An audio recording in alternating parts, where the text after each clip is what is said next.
like it still works. As long as it's recording, I suppose I might as well say something. How long has it been since I last used this thing? It's been at least 2 decades. Almost 3. Those were better times. I was so young back then. My future seemed so bright. I remember following my dreams. I remember a promising career. I remember being happy. If I could turn back time, what would I do differently? I know exactly what I should have done. I shouldn't have gotten involved with that case, with that girl. Pursuing her was the right thing to do. But if I hadn't involved myself with her, I'd still have a career. When did it begin? I think it was April of 1989. The peak of my career as an investigative journalist. That's when I heard about a murder at the local high school. The police had no leads. I decided to investigate it myself. I tried to be a hero. And that was the worst mistake of my life.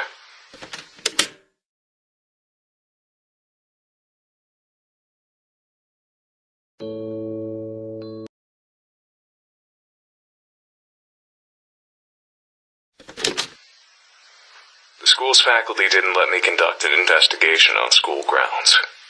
They were highly concerned with maintaining their prestigious reputation.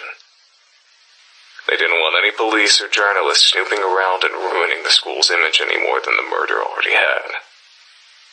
Or maybe they just had something to hide and didn't want the authorities to find out.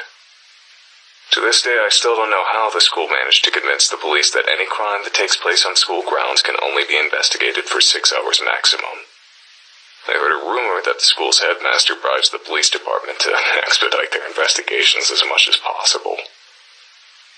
There were a lot of unsavory rumors about the school's headmaster, but none of them proven to be true. Because I couldn't work around the school, I used to gather information by interviewing students outside of the school gate when they entered or left the school.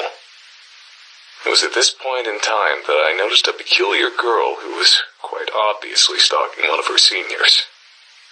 I decided to keep my eye on her, and before long, I began to observe some disturbing behavior from her.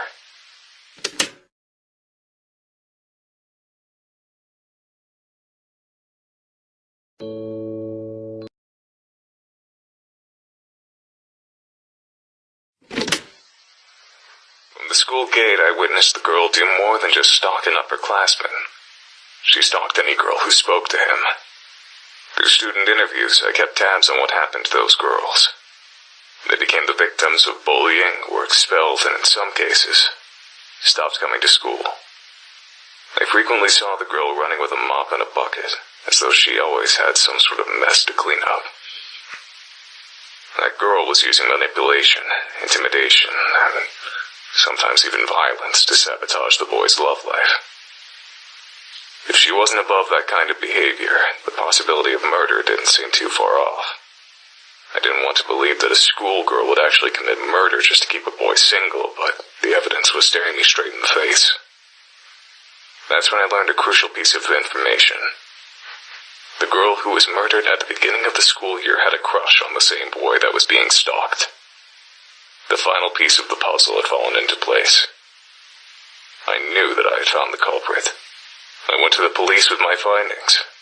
Took a lot of talking, but I was eventually able to convince them to take the girl into custody.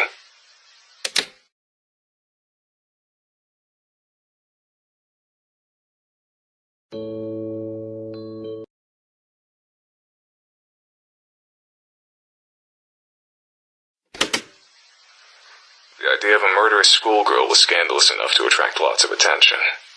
Word of her arrest quickly spread across the entire nation. The trial turned into a media circus. I became a celebrity practically overnight. I didn't want to be a public figure, but I did want my investigative skill to be recognized. I hoped that all the attention would boost my career. As it turns out, I was dead wrong. That manipulative little schoolgirl put on the best act I've ever seen. She cried nonstop, feigned ignorance at every opportunity, and had an excuse for every accusation leveled at her. The court fell in love with her, the media fell in love with her, the entire damn nation fell in love with her. She called me a dirty pervert who enjoyed leering at schoolgirls. She called me a fame-seeking yellow journalist. She claimed that I only accused her of murder for sensational headlines. The court bought every word of it. The day the judge declared her innocent, the entire country celebrated like it was a damn holiday.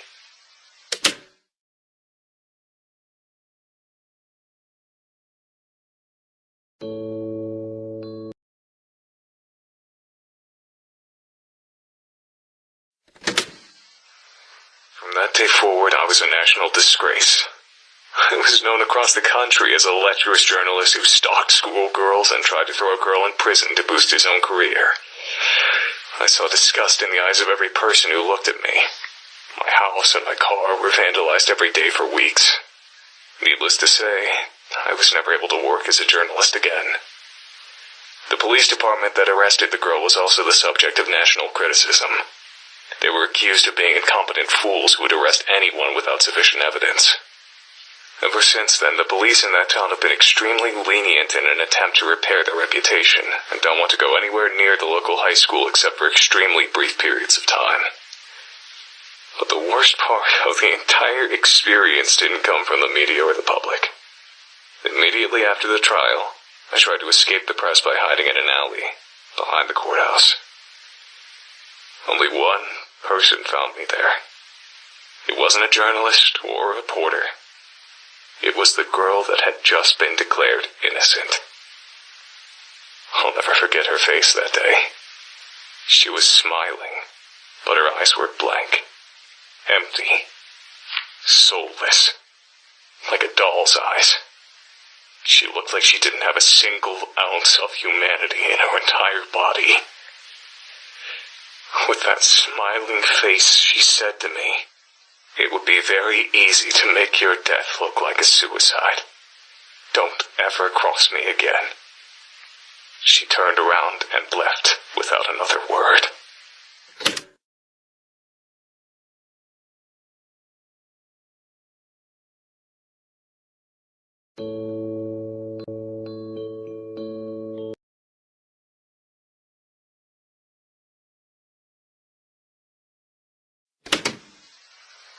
My life was a living hell for about a year, while the trial was still fresh in people's minds.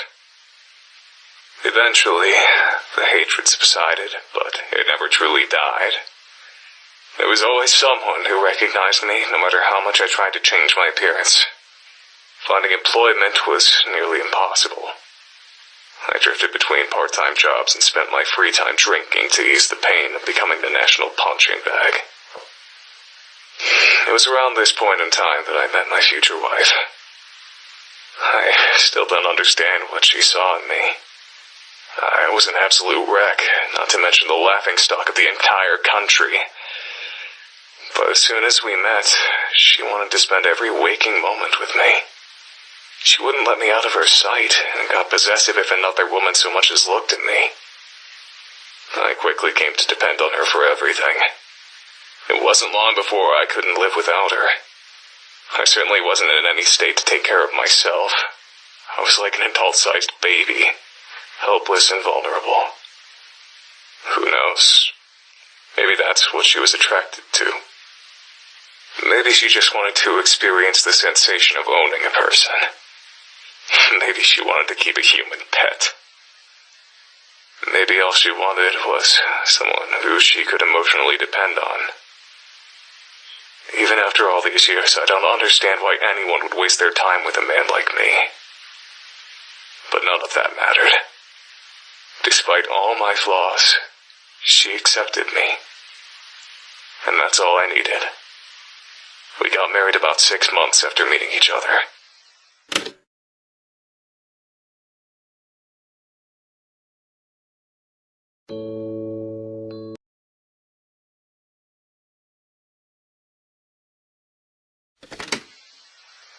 My wife died while giving birth to our only child. I still don't know how I possibly found the strength to keep going after I lost her.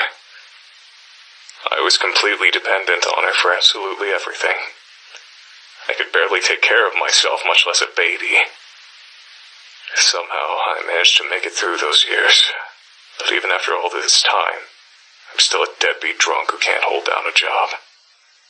It was very difficult to love my own infant daughter, knowing that my wife was dead because of her. I'm pretty sure I was a horrible father. She practically had to raise herself, and I never tried to spend much time with her or learn about her interests. Even now, I don't think I know very much about her. I don't even know what kind of person she's turned into. I don't even know what her everyday life is like. I know that she spends all of her time on her computer. She bought it herself. She seems to have a lot of money for someone her age. I'm afraid to ask where it comes from. Sometimes she comes home with blood on her clothing. I can't tell if it's her blood or someone else's blood. I try to stay out of her business. It's partially out of respect for her privacy, but it's mostly out of fear.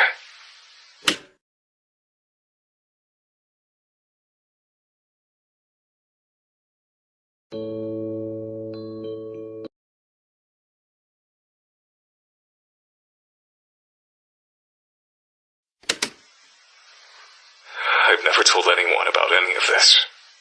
Never saw a shrink, never had any friends to confide in. I thought that it would be therapeutic to record my feelings, even if I'm only talking to an obsolete machine. But this hasn't calmed me down at all. The only thing to come out of this experience is that all of the anger and hate I've kept buried for the past 2 decades has risen back to the surface. I don't think I can go back to the way things were before. I don't think I can go back to wasting my time with crappy part-time jobs, drinking, and sitting on a couch feeling miserable. I don't want this to be my life. But I can't let myself die just yet either. Not until I see justice served. That girl from 1989. She's a grown woman by now, but she's never been punished for the sins of her youth. I can't go on living in a world where a monster like her walks around in public. I'm the only one who knows the truth about her, so I'm the only one who can bring her to justice. I still know how to track a person down. I still know how to learn a person's secrets. I still know how to dig up the truth. For the first time in decades, I feel like I have a purpose. I feel like I know what to do with my life. I'm going to deliver justice to that murderer. I'm going to die trying. This old antique was good for something after all.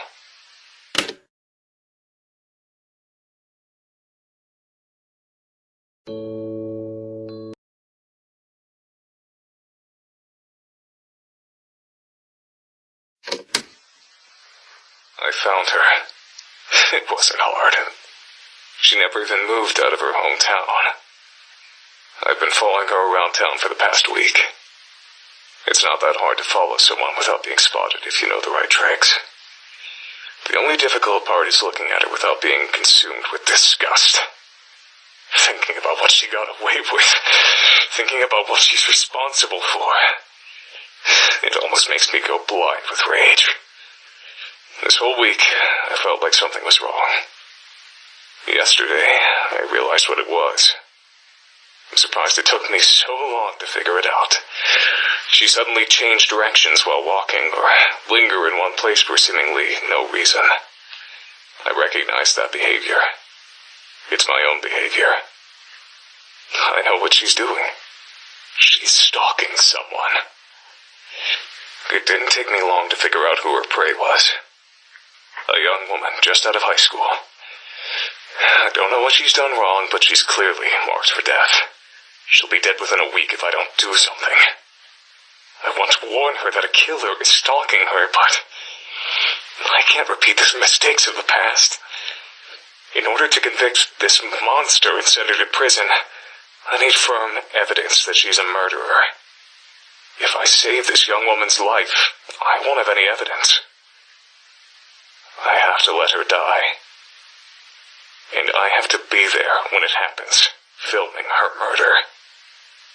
It's the only way to get the evidence I need. The only way to make sure that justice is served. But, is this really justice? Letting a woman die? If I don't get this monster arrested, then there will only be more victims in the future. So, letting her commit murder one last time is the right thing to do. Isn't it?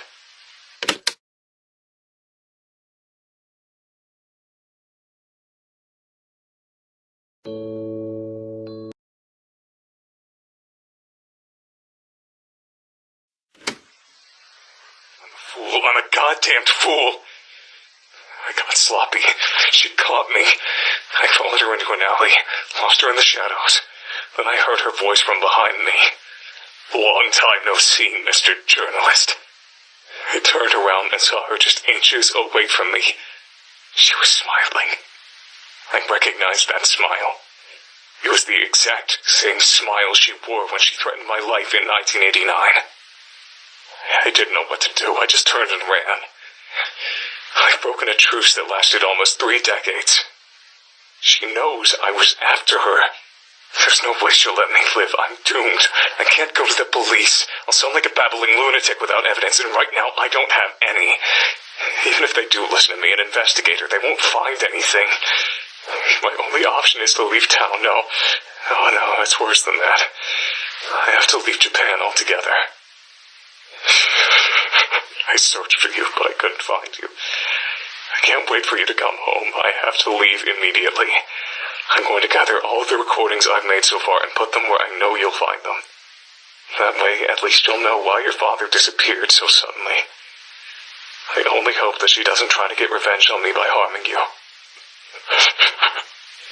I don't know when I'll be back. I don't know if I'll be back. I don't know if she's willing to cross oceans to hunt her prey. If she is, I'll try to lure her into a trap, try to expose her true nature in front of the police.